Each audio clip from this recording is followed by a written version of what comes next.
All right, we got when the 17 years old Michael Jordan met his equal at a basketball camp by Jimmy L. Rotor. Be sure to subscribe if you like the video. And this is a whole video. That was like 5 years ago that this video was uploaded.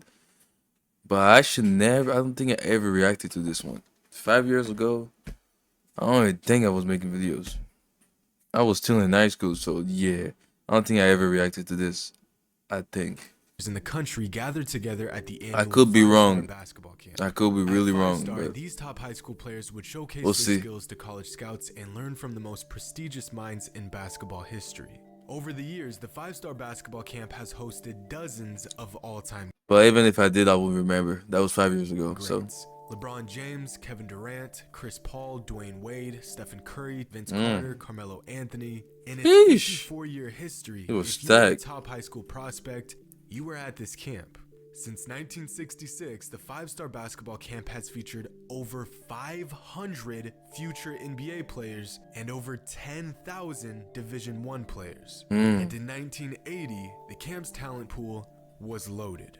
Patrick Ewing, Chris Mullin, Dominique Wilkins, and one of the younger players in the camp, a relatively unknown 6'6" high school sophomore out of Maryland named Len Bias. Len Bias. Len Bias Never heard of was him. a raw, naturally gifted, and freakishly athletic phenom who felt lucky enough to get invited to the camp. Just 6 years later, Bias would go on to be a college basketball legend and a second overall pick in the 1986 NBA draft. Bias Sheesh. had just wrapped Did up his his sophomore things, season man. at Northwestern High School with his teammate and fellow high school standout Brian Waller. But being a relatively new face in the elite basketball circuit, Bias spent his first few weeks at camp getting to know some of the other camp attendees. With the help of a camp counselor, Bias and Waller were introduced to the camp's brightest young talent. One of the players Bias met in his first week of camp was a skinny 17-year-old shooting guard out of North Carolina. Okay, A what is his 6'5" name? high school junior who was also an unknown at the time.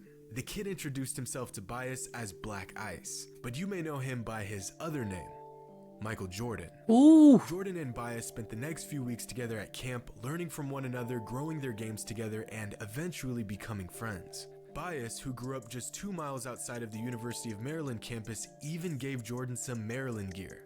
Two of Damn. the most talented players in the country. I didn't know But their this. friendship went far beyond this summer camp. In the following years, Jordan and Bias stayed in touch. In 1982, when Bias was a senior in high school, he and Brian Waller met with Michael Jordan and a friend at a University of Maryland football game.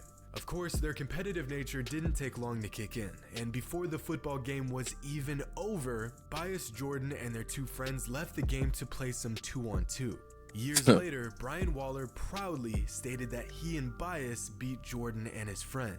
Little did these two phenoms know, they would spend the next 2 years going head-to-head while climbing the ladder of all-time great generational talents. Damn. In the mid-80s, just a few Jordan years probably after took they that met at personal. camp, it was all Len Bias and Michael Jordan. Everyone else was in a race for third place. But in February of 1984, during the rise of these two legends, they had a matchup for the ages. And let's just say only one of them came out on top. Bias. By 1983, Michael Jordan was well on his way to being one of the best collegiate players in the country. He already won an NCAA championship with the Tar Heels and hit a shot that immediately turned Michael Jordan into a household name. Meanwhile, Bias was just beginning his collegiate career, coming off the bench for a solid Maryland squad.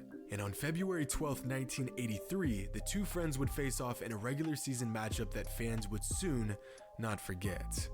Damn.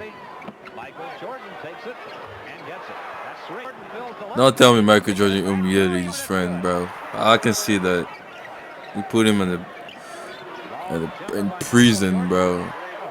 Doherty right back out. Michael He won for like 45 points or something. I think I saw this somewhere. Jordan as Adkins hits the deck. Michael Jordan, baseline. Oh, I think he can get any kind of shot he wants. You're just doing whatever you want. With his coach, Lefty Driesell. He's coming off the bench? He got this ball right here. Once he got fouled, instead of passing off just in North Carolina. Oh, look at Michael Jordan comes from the weak side. He does that about 5 this half. So competitive. Bias. Nice. Everything going their way. Look at Adkins. Hey, fellas, it's not the end of the game. There's a long. Getting a shot Crowd up. It's a little bit short. And the rebound taken by Bias. Very wise. They haven't tried to tempo the game. They just keep playing hard. Jordan takes it away from Atkins. Moves on Beal. Woo! Oh. Thought he was gonna yank that. Earlier, the Maryland in 73-74 season. A sophomore Michael Jordan came out blistering hot, scoring 15 points in the first half. The kid was absolutely lighting Maryland up on offense and shutting down the Terps. He shot like 3 threes, bro. Second stretch throughout this entire game where Mike didn't do something spectacular. In a game that featured 6 future NBA players, 4 of which would go on to be top 4 picks in the NBA draft, MJ was far and away the best player on the court. But while Jordan was single-handedly keeping the Tar Heels in the game, Len Bias was just getting off the bench. As a freshman, Len hadn't earned a starting position yet, and there was no real comparison between him and Jordan. In the end, MJ finished with 21 points. Bias had 11 to go along with a not bad. That had Brad Daugherty ducking for cover. He came off the bench though, you know. Had a 1-year head start on Bias in college, but it was a 1-year gap that Bias quickly closed in on it in his sophomore campaign. Because the very next season, Bias went from a role-playing freshman to a sophomore superstar. It makes sense though. 11 points off the bench is really good, bro. Bias and Michael Jordan were set to face off again, and this time, Bias was ready. At that time in the ACC, there were 3 guys that stood out above everybody else: Michael Jordan, Ralph Sampson, and Len Bias. Hitting the open shot. Here's a long pass to Bias. Got the basket and threw the Yo, I can't see shit. All I see is black, bro. Len Bias to run. Boy, can he fall. What a pass. Penetrate, gets the ball back. Already has 12. Now he has 14. Jordan got 14. 16. No, that was Bias. Well, 16 points. Matt Daugherty dumps it outside to Michael Jordan, and he hits it. Ball away. Michael Jordan up the floor. Look at the move by Jordan. No basket. Offensive foul. Just to amaze me, he gets to the open spot on the offensive board, and there's Len Bias at the other end. Lenny Bias, who's had such a big ball game, double clutch, and he made it. He was playing in a clutch situation right now. Jordan, another great move, missed the shot, but he followed. I guess that is a pretty fitting end to the ball game. Jordan, look at that! Holy Sheesh. cow. What did the? Michael Jordan took a look at the clock, said 2 seconds left. I'm gonna give him something to raise. Well, everyone running. In an epic showdown against 2 of the best teams in the country, Len Bias and Michael Jordan put on an absolute clinic. Felt like a All-Star game. Mike comes down and hits a ridiculous layup. Bias comes back and knocks down a silky smooth jumper. Mike throws down a monster dunk. Bias comes down and goes right back at him. These guys were putting on a show. By this point, Mike was well known for his uncanny flair and incredible abilities. But for the first time in Michael's collegiate career, he was sharing the floor with a player that was even more electric than he was. The same kid that Mike had built a friendship with just 4 years ago was now putting buckets on his head. Bias scored a career-high 24 points and actually outscored Mike. Nice. Was rare. Fans knew they were witnessing the beginning of a legitimate rivalry. Later that season, Bias led Maryland to an ACC tournament championship while earning tournament MVP honors as a sophomore. And MJ was holding up his What happened after that, though? leading the Tar Heels to a perfect 14-0 conference record. God, I never heard of a Bias in the NBA. Spot in the country for 15 straight weeks and winning just about every award college basketball has to offer. But you know damn well the story doesn't end there. Michael knew the NBA draft was just a few months away, and being the psychotically competitive winner that he was, Mike refused to go out getting punked by his friend and younger rival. So on February 19th, 1984, in their last college matchup, Michael Jordan made it his obligation to let Len Bias know, off the court we could be the best of friends. But on it, Bias was just another guy in a jersey. Whoa, that's disrespectful, bro. You know, I'm not saying he wasn't a threat, but me being compared to him, I took offense to that. Alone, misses, Come on, bro. it's 4-2 Carolina. Jordan drops it home to Michael Jordan. Heels lead it. Jordan with a move on the baseline. This dude, Michael Jordan, bro. Ooh, he got it down the hole. He has such a big ego, but he back it up every single time. Jordan picks up the foul. There it is right. Jordan is free from the side and nails it. Coleman. And there's Jordan 3. Freshman pulls up. Another block. That leaves Coleman Damn. alone, and Yeah, he's not playing. fouls from the replays. Coleman. Oh, followed in by Bias. Hale. Jordan wants it.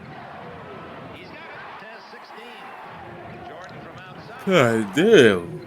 I mean, shut him, mate. Improving his life. Anytime he wants, whatever he wants. There's Jordan again, knocking the ball out of bounds.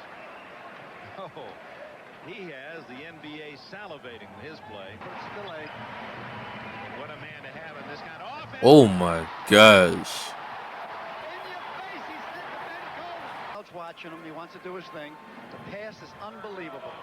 Look at Hale, and he gets it to Jordan.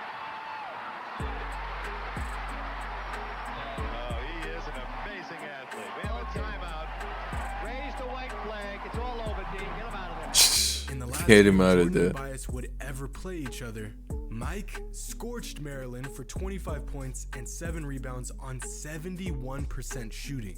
Bias put up a noble effort, dropping 16 points, but it became That's good. harder than ever, at least in that moment. That's really good, Was a though. superior player.